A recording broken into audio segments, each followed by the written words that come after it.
trust issues. And I think that we can all agree that trust is vital to all of our relationships, from the deep, meaningful ones to the very minute, superficial ones. You cannot have any type of relationship without trust. It's so important to us, right? And so today, we're going to be talking about how to build your trust muscles, right? Because the truth is, trust is something that has to be built, has to be worked on. You're just not great at it all of a sudden. It's something that you have to work on, right? So let me ask you this. You ever been to dinner with your friends and you were laughing and talking, having a great time, right? And you're swapping stories. Oh, you remember that? You remember that, right? Oh, it's been cool, right? Everyone is enjoying and laughing, and everybody's participating in the conversation. But then you hit a certain topic. You hit a certain topic, and someone in the group now begins to quiet down. They seem to be really uncomfortable sharing about this particular topic, right? Because it has to do something with their past. And so they uncharacteristically get quiet. Maybe they get annoyed or they get uneasy. And now, you're not exactly sure how, but you're pretty sure that whatever happened back then has impacted them in such a way that it's transformed who they are today. In such ways that they don't want to talk about. In ways that they don't want to admit or even explore. And that's usually where most of us start to change the subject. Anybody seen the dessert menu? Did you see the score of the game? Like all of a sudden, because there's this uneasiness in the room. Ever been there before? Yeah, I think some of us have. It wasn't wrong for you to bring up the subject, but there's something about it that makes it difficult for them to talk about it. It's almost like they're reliving some painful thing in the back of their mind that you don't have access to, that they're keeping it away from you. Everyone in the room can feel it. And here's why. Because most trust issues come from importing the pain of the past into the present situation. Think about that. Most trust issues come from when we bring up the pain of the past into the present situation. And the thing is, until you actively do something to repair it, well, it's going to stay broken. It's going to stay broken. Right? Until you do something to fix it, you're going to keep tripping on it. You see, your ability to trust in the present things upon your will hinges upon your willingness to address the pain from your past. In order to move on, to move forward, and live your best life, you're going to have to address the things from your past. And that's something that a lot of us avoid at all costs. Oh, I don't want to bring that up. I don't want to talk about that. It's going to make me sad. It's going to make me mad. It's not going to help in any way anyway. So, no need to bring it up. But here's the thing. If the people around you are convinced, right, that someone is objectively trustworthy, this person is trustworthy, but you still can't trust them, that should tell you that it might have less to do with them and more to do with you. You see, truth is that when your feelings don't match the objective evidence, something else is driving your distrust. In other words, if someone has not done anything to make them untrustworthy, more than likely, the issue is with you. And now the question becomes, what? What is driving your distrust? And what do you do about it? What do you do about your trust issues? Proverbs 3:30 reminds us to not distrust for no reason. In other words, don't go around not trusting people without a cause, without a reason, if they didn't do anything. And maybe you're here thinking, man, Pastor, I've got some legit reasons. I've got some legit reasons as to why I don't want to trust people. But friends, if your reasons for distrusting aren't about the person you distrust, the issue is in you. You're the one with the problem. You're the one with the issue. That's what the proverb is saying. Until we address our base issues, we'll repeat them in relationship after relationship and situation after situation, never able to fully trust and continue to suffer the consequences because of it. And then, to add the cherry on top, we inflict those consequences on everyone that we're connected to. There's a story of a guy in the Bible that reflects this in Luke chapter 8. We're going to start off with verse 22. It says, one day Jesus said to his disciples, let's cross to the other side of the lake. So they got into the boat and started out. When they write that stuff, I wonder if they made Jesus paddle. Like, I think about those things when I read about it. Like, did anybody just grab an oar and just say, like, we paddling? Or be like, hey, Jesus, you going to help? What? Or is Jesus just standing at the front, like, move forward? Right? Anyway, that's what happens to me when I read the word. Let's drop down to verse 26. So they arrived in the region, right, across the lake from Galilee. As Jesus was climbing out of the boat, a man who was possessed by demons came out to meet him. For a long time, he had been homeless and naked, living in the tombs outside of the town. So as soon as they get there, someone that's out of their mind is greeting them. Verse 29, for Jesus, we skip down to verse 29, it says, for Jesus had already commanded the evil spirit to come out of him. The spirit had often taken control of the man. Even when he was placed under guard and put in chains and shackles, he simply broke them, rushed out into the wilderness, completely under the demon's power. Right? If you want all of that, the verses I skipped, you can go back and read it, but I want to focus on these. First of all, what a first impression, right?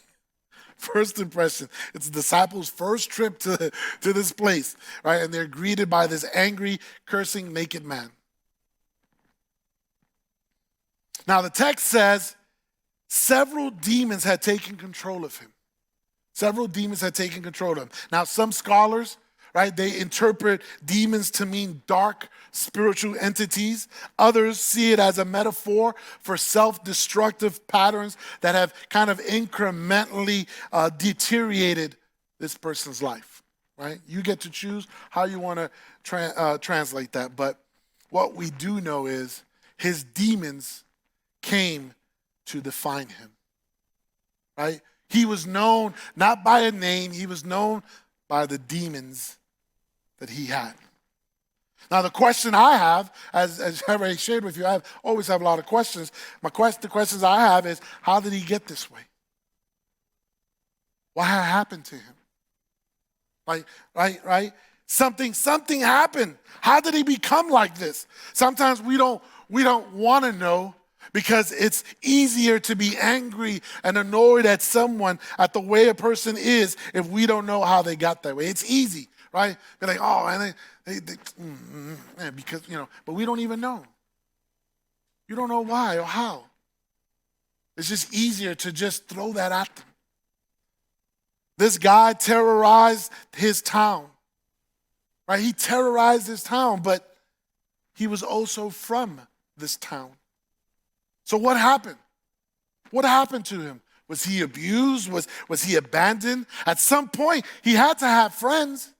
He had to have had some friends. He had a family. He didn't just appear out of nowhere. He had to have a mom and a dad, maybe a brother and a sister, right? Where are they? What happened to them? We don't know. But what we do know is that he doesn't trust anyone. And he lives life on his own, isolated from everyone. Just want to make a point. Living your life isolated, away from everyone, that's not the norm. That's not what we were created. We were created to be in relationship with one another. I know many of us like to be like alone. We like our quiet time. We like to be in our room by ourselves, right? But we were created to be in relationship, and so was he. Psalms 22:9 says that we learn to trust early in life. We learn to trust early in life. In other words, we were made to trust. That was embedded in our DNA, to trust. So when we have an inability to trust, something outside of God had to step in, had to impact him and those of us who have an issue with trusting. Something outside of God has impacted and aimed us in that direction of not trusting others. You see, our old experiences have a way of haunting us and becoming demons deep within us that prevent us from having successful relationships with anyone around us. Now, I get that you're not you're not running around a cemetery attacking families while naked and unbathed. That sounds like a show, right? Naked and unbathed. Anyway, but you've got stuff as well. You've got some issues, some trust issues as well. What is it? And how did you get there? How did those issues come about? Where did they come from? This morning, I want to share with you some of the most common trust issues that are plaguing us today. I'm going to quickly run through these. You might want to take notes, take pictures here. But number one is the fear of having to depend on someone.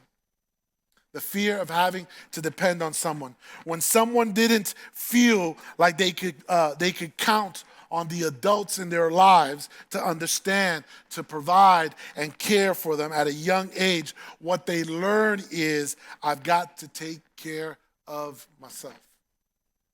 I've got to take care of myself. And so they struggle to depend on others because experience has taught them that it always leads to disappointment, unmet needs, and abandonment. And because they don't trust anyone to meet their needs, they often don't even voice their needs. Then, when those around them don't anticipate or respond to their unspoken needs, they quickly say, man, see, I knew it. I knew it. I knew I couldn't trust them. I knew I couldn't depend on them. I'm on this journey all on my own. Friends, when we're afraid of depending on others, we tend to grab a hold of and magnify problems to avoid having to get close to and truly trust another person. Maybe some of us have experienced that in our own relationships. And so we convince ourselves that they are just not what you want. There may not be anything substantially wrong with them. Moving on is kind of like a defense mechanism. It's you subconsciously trying to protect yourself from depending on anyone but yourself. That's number one. Number two is the fear of being controlled.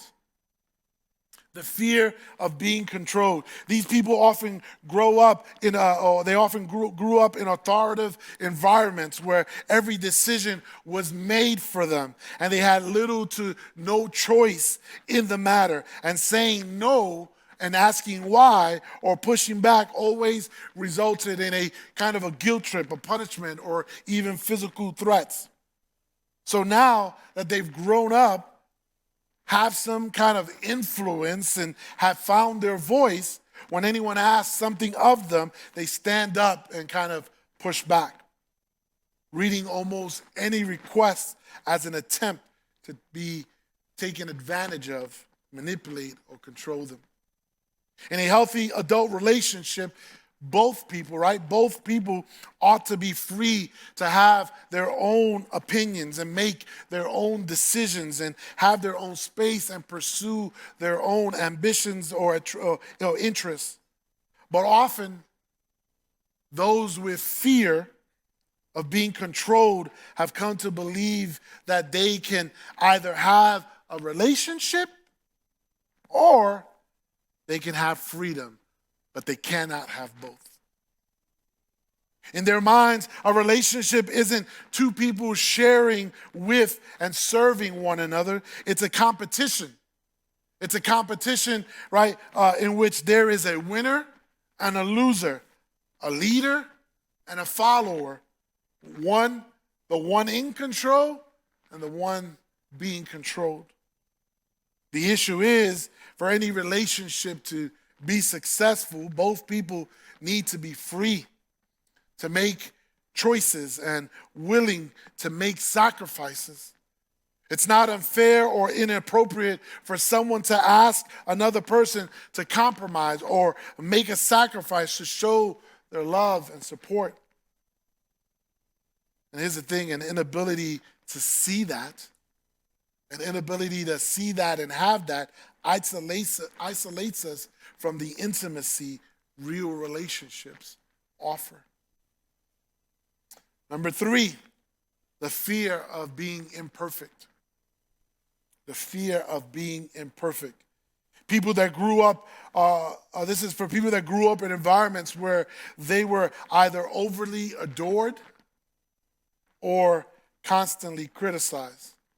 And they have come to believe that they can either do no wrong or they can't do anything right.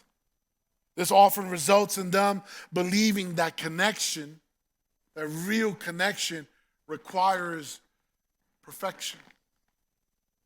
They think, man, if I get close to you and you get to really know me and you see all of my quirks and my oddities or moments where I don't get it right, you're going to reject me. You're going to push me away. You're going to shame me. Friends, if we never get a chance to experience what it's like to royally mess up and still be valued, we don't develop the ability to believe that criticism and acceptance can coexist inside a loving relationship. You either get it right and they love you, or you get it wrong and they push you away. And not only do they feel like they need to be perfect, they expect others to be perfect as well. Their bar for everyone is impossibly high. Everyone is either the best ever or the worst ever. There is no in between. Number 4, the fear of reliving our trauma. Reliving our trauma. When someone suffers significant abuse, abandonment, or loss, they often tuck those situations away, compartmentalizing them in the basements of their soul, right? And so they end up believing if this happens, this other thing will soon follow, because that's the way it always does. Their bad experience turns into a permanent pattern in their mind. But the problem is that when any relationship goes deep enough to require trust, it's like the door of the basement gets kicked open, and their fear of reliving their past gets exposed. They react in panic, often pushing the other person away. Often, these people unintentionally drive those they care most about away because they're so rooted in relational fear that they suffocate the situation and create the exact circumstances that they fear the most. And lastly, the fear of being seen as less than. The fear of being seen as less than. When someone grows up as part of a minority group or with overly critical or controlling parents who acted superior, they can develop a fear of never being seen or valued as an equal, and they thus begin to assume that anyone treating them in that same way that they don't like must be related to the sexism, racism, classism, or authoritarism that they've been experiencing. The trouble is that although they're occasionally right, they're more frequently wrong. But their past experiences prevent them from being able to see anything other than their greatest fear, which in turn makes it difficult for them to see and address the other issues that are at play here. Some people respond to the inferior feelings by making themselves superior. Everything becomes a competition, and they're determined to always be right or better than everyone else.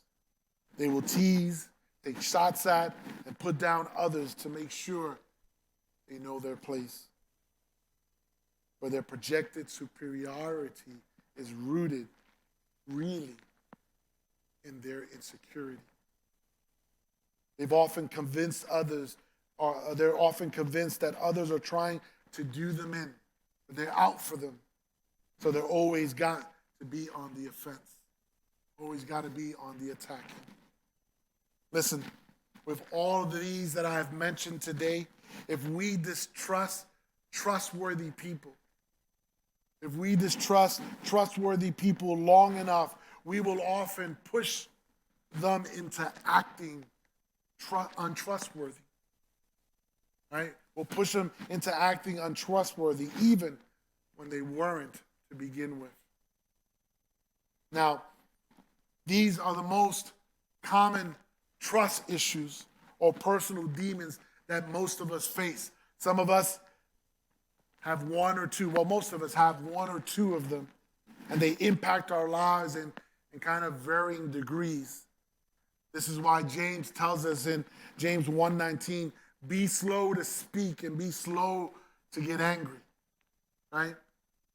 If we react instantly in the moment when we feel frustrated, we're almost always responding to our trust issues, fueled by our fear and our past experiences, as opposed to the situation itself. James is telling us to pump up the brakes, slow down a little bit, hold up, right? Take a deep breath, sort out how much of the issue is about the issue and how much of it is about you having an issue. Some of us are only triggered every once in a while. Some of us are constantly living our lives through the lens of our trust issues and don't even realize it. Others of us, like the man in this story, are completely dominated by our issues in ways that we and everyone else around us are aware of, but we don't know how to get out of it. Jesus in the story instantly heals this man in a miraculous turn of events. The man is incredibly grateful, and he wants to follow Jesus wherever he goes. But Jesus has other ideas. Verses 38 and 39, Jesus tells him to go home and talk to your family. Go home and talk to your family. I'm going to wrap this up this morning. Go home and talk to your family. Now, it's definitely not what the man wanted to hear. Like, Jesus, you just healed me? I'm going to follow you wherever I go. No, you must go to your family and tell them, wait, what? I don't want to go to my family. They got issues. I want to follow you. You the man. You the man I want to follow. I wonder how hard he pushed back. I wonder how hard he pushed back. I imagine him saying something like, Jesus, you don't understand. You don't understand. Those people back there, my family, they don't like me much. Quite honestly, I don't like them either. We have history. It's ugly. It's downright ugly. It got nasty. They called me names, and I called them back names. They don't want to hear it. They don't want to see me. I don't want to go back there. Not that they're going to believe me anyway. But here's what Jesus understands. That part of making peace with your past requires making peace with the people in your past.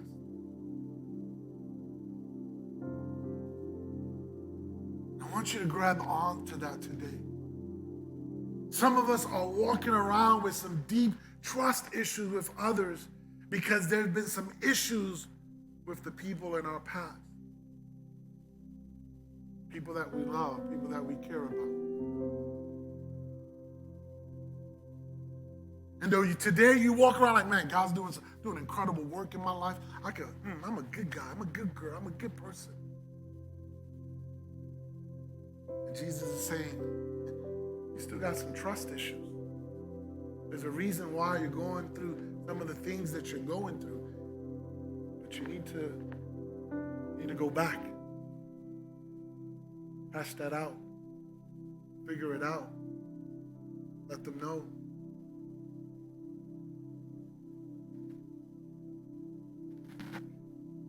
And let me tell you that the darker your past, the more difficult it is. The darker your past, the more difficult it is. But despite what has happened to us, we cannot blame our way to a better future. We got to do something about it. It may have not been your fault. It may have not been your fault, but it is your problem. It is your problem, and you have to face your problems. The guy in the story, all he wants to do is run away from the problems. But Jesus wants him to trudge up and address the trust issues from his past so that they won't circle back and destroy his future. How many of us have tripped over and over and over? And just when we feel like, man, we're about to turn the corner, we're about to make it, we're about to live it up, ooh, get that good life, and we trip. We trip. And you're like, what? What happened?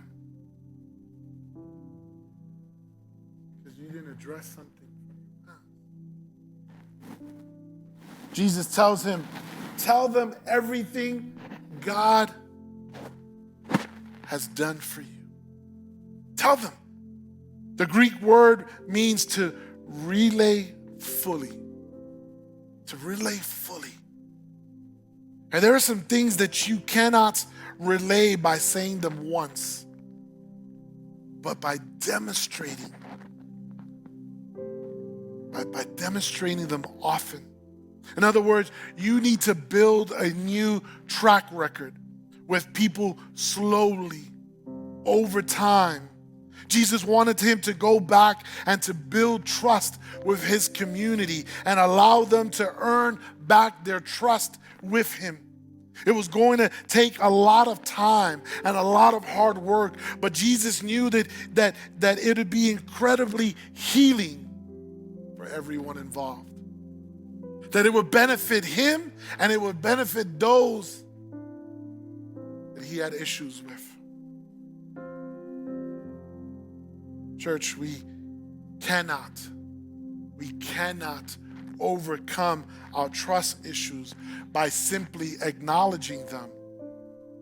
We also have to address them and align our actions with who we want to be instead of who we once were. Does that make sense? We have to figure out, what do we need to do to be better, to do better, in order to live better. Luke 8:39 says that he went and told them what Jesus had done. Sounds simple, right? Sounds simple. But it would have been the hardest thing that he ever had done. But he willingly dedicated himself to it. After all, this is the Jesus way. This is the Jesus way. Grace doesn't impatiently demand trust. It devotes itself to diligently earn the trust over time. So it's not going to happen overnight. You got to work at it today and a little bit tomorrow and a little bit the next day and the next week and the next month and the next year. We got to continue to work at building trust. We can't just hide under the covering of, man, I got burned before. I have trust issues. I can't trust no one. And think that your life is you're going to be able to live your life to the fullest, the way God intended and purposed you to live your life. We're not addressing those things. We have to address it. Create a new track record. What if it no longer bothered you when people bring up your past, because you're confident of who God is and how he is helping you in both the present and for the future? You see, friends, that's grace. That's grace. But you can only live in that kind of grace if you first received it from God himself. So I want you to, this is your homework for this week. I want you to go and ask yourself, what unresolved issue from my past makes me suspicious of trustworthy people in the present? What are the things that I am tripping on and making people that are really trustworthy not trustworthy in my eyes? And number two, what would I need to do to stop unjustly projecting old pain onto new people? Maybe that God has brought someone in your life, a good person, a trustworthy person, someone that you can depend on, but you haven't gotten out of first gear in that friendship, in that relationship, because you're still stuck in reverse. 1 Peter 3:16 says, work on yourself. I love that scripture. Work on you. Work on yourself.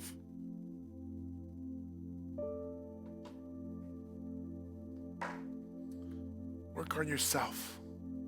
I believe the life that you so desperately are wanting and wishing to live here and now, the relationships to grow that you are wanting,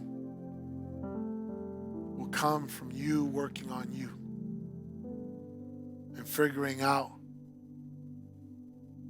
these trust issues that you have, that we all have. Amen? Let's pray. South Hills Church, I just want to take a moment and say thank you for watching our service online. Whether you're watching it for the first time or you're watching it again because you enjoyed the service so much from the weekend, I'd like to take a moment and dive into our giving. Every week we give people the opportunity to give back and give to the local church so that God can continue to bless your lives and bless your finances. Here at South Hills, we believe that everything comes from God. We believe that He's the one that chose us and brought us into this world, gave us our gifts and talents talents and abilities. And I just want you to know that when we give, we are giving back what God has already given to us. If you've ever seen any of our envelopes at a South Hills campus, you'll see on there that it says, every week at South Hills, your generosity is giving people the opportunity to live a better story. And there's a scripture on there in Matthew chapter 6, verse 21 that says, where your treasure is, there your heart will be also. So I want to encourage you today to click down below and set up your giving, whether it's for the first time or whether you're doing reoccurring giving. We have 4 ways to give here at South Hills. 1, you can do it in person at any of our campuses through an envelope. Or 2, you can actually text any amount that you would like to 84321. And the 3rd way is to download our Church Center app. I encourage you to do this one because the Church Center app gives you opportunity to stay connected with our church and your campuses. It's a great tool and resource for you to know what's going on. And the 4th way to give is to give online. You can go to southhills.org/give and you can set up your giving there. Whether you're a guest of our church or whether you are a member of our church, or whether you simply just like to watch our services, I encourage you to trust God with your finances so that He can bless and anoint your finances, and you can be trusting God in this journey of living life to the fullest. I love you, and thank you for watching our online service today.